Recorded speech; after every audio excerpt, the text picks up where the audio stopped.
അവന് 100 ആയിസ. അവന്റെ കാര്യം പറഞ്ഞതേ ഉള്ളതേ മുമ്പിലെത്തി. അറിവ്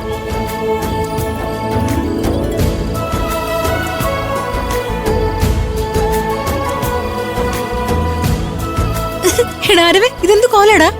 നീ എന്താടാ ഈ കോലത്തില്? ഓക്കെ, ഞാൻ നിങ്ങളെ സഹായിക്കാൻ വേണ്ടി ആരതിയെ കാണാൻ വേണ്ടി പോയതാ. പോലീസുകാരോ നാട്ടുകാരോ എന്നെ തിരിച്ചറിയാതിരിക്കാൻ ഈ മാറ്റങ്ങൾ വരുത്തേണ്ടി വന്നതാ. ഞാൻ ഇങ്ങനെ മാറിയതുകൊണ്ട് ആരും എന്നെ തിരിച്ചറിഞ്ഞതുമില്ല. അതെ, നീ ഇവിടെ ഇങ്ങനെ നിക്കണ്ട, വേഗം വണ്ടി കയറ്. വാ വാ വാ വാ വാ വാ വാ വാ വാ വാ.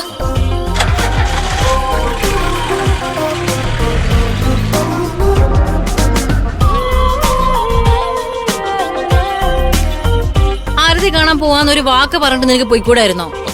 നിങ്ങളോട് പറഞ്ഞാ നിങ്ങളും കൂടെ വരും. നിങ്ങളെയും കൊണ്ട് ഞാൻ ചെന്ന ആരതി വരാൻ തയ്യാറായില്ലെങ്കിലോ? അതുകൊണ്ടാണ് ഞാൻ ഒറ്റയ്ക്ക് പോയത്. അല്ല, ആരതി വന്നില്ലേ? മോഴക്കുന്നിൽ എന്റെ ഫ്രണ്ട് ആരതി. അവള് വന്നടാ. ആ, തക്ക സമയത്ത് നീ അവളെ സ്റ്റേഷനിലേക്ക് പറഞ്ഞയച്ചതോണ്ടേ ഞങ്ങള് രക്ഷപ്പെട്ടു.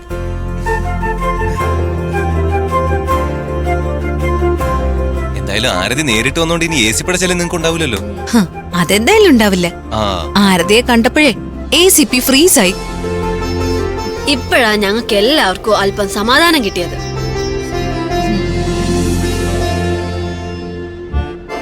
അല്ല, നിങ്ങള് ആരതിയെ പറ്റി ഒന്നും പറഞ്ഞില്ലല്ലോ. നിങ്ങൾക്ക് എല്ലാവർക്കും അവളെ ഇഷ്ടായോ? എടാ, അവളെ ആരാടെ ഇഷ്ടപ്പെടാത്തെ? അവക്ക് നന്നായിട്ട് സംസാരിക്കാൻ അറിയാം. നല്ല ബുദ്ധിയുള്ള പെൺകുട്ടികള് അല്ലേ? അവള് നല്ല ധൈര്യശാലിയാ. ആ ധൈര്യമാണ് എനിക്ക് അവളുടെ സൗന്ദര്യമായിട്ട് തോന്നിയത്. നന്നായിട്ട് ആയിട്ടെടുക്കുന്ന പെങ്കൊച്ച അവള്. അവളുടെ ശരീരപ്രകൃതി കണ്ടാലറിയാം. ഇത്രയും സൗന്ദര്യവും സൽസ്വഭാവവും ഉള്ള ആരതിയെ നീ എന്താടാ പ്രേമിക്കാതിരുന്നേ?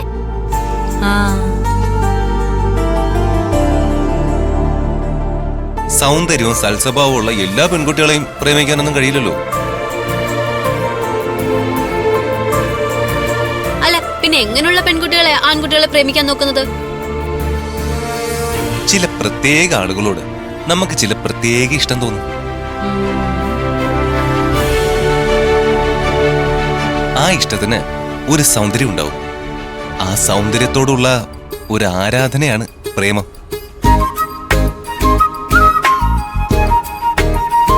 ആ പ്രേമത്തിന് കണ്ണും കാതും ഉണ്ടാവില്ല. മൗനമാണ് അതിന്റെ ശക്തി. Great philosophy. അയ്യോ, നമ്മൾ ആരതിയുടെ ഫോൺ നമ്പർ വാങ്ങാൻ മറന്നുപോയി. അയ്യോ, തിരക്കിനിടയിൽ ഞാനും അത് മറന്നുപോയി. അയ്യോ, അല്ല, ആരതിയുടെ നമ്പർ കിട്ടിയിട്ടും വലിയ കാര്യമൊന്നുമില്ല. അവള് ഫോൺ അധികം അങ്ങനെ ഉപയോഗിക്കാറില്ല. വിളിച്ചാലും ചിലപ്പോഴേ കിട്ടൂ. എന്തായാലും ACP കൊണ്ടുള്ള ഒരു വലിയ തലവേദന ഒഴിഞ്ഞു കിട്ടിയല്ലോ. അതങ്ങനെ ഒഴിഞ്ഞു പോയിട്ടൊന്നുമില്ല. ഇനി എന്ത് തലവേദന വരാതിരിക്കുന്നേ? ACPയുടെ കല്യാണാലോചനയില്ലേ? അതിന് ആ കല്യാണത്തിന് ഞാൻ സമ്മതിച്ചിട്ടൊന്നുമില്ലല്ലോ. മുത്തശ്ശൻ വാക്ക് കൊടുത്തിട്ടുമില്ല. അപ്പൊ ഈ കല്യാണത്തിന് നിനക്ക് ഇഷ്ടമല്ലേ?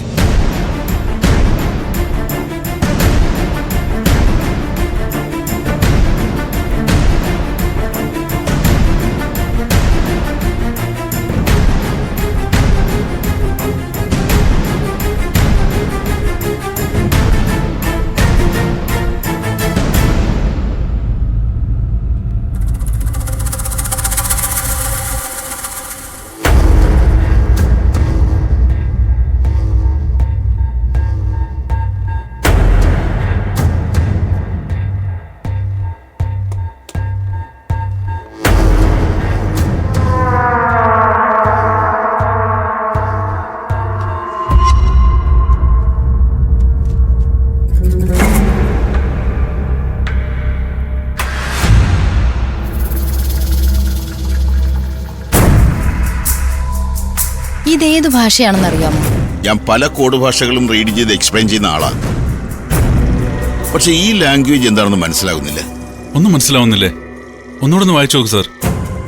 വായിച്ചാൽ മനസ്സിലാകുന്ന ഭാഷയല്ലേ വായിക്കാൻ കഴിയൂ. ഇത് ഏത് കാലത്തെ എവിടത്തെ ലാംഗ്വേജ് ആണെന്ന് അറിഞ്ഞാലല്ലേ വായിക്കാൻ കഴിയൂ. ജാപ്പനീസോ കൊറിയൻ ലാംഗ്വേജോ ആണോ സർ?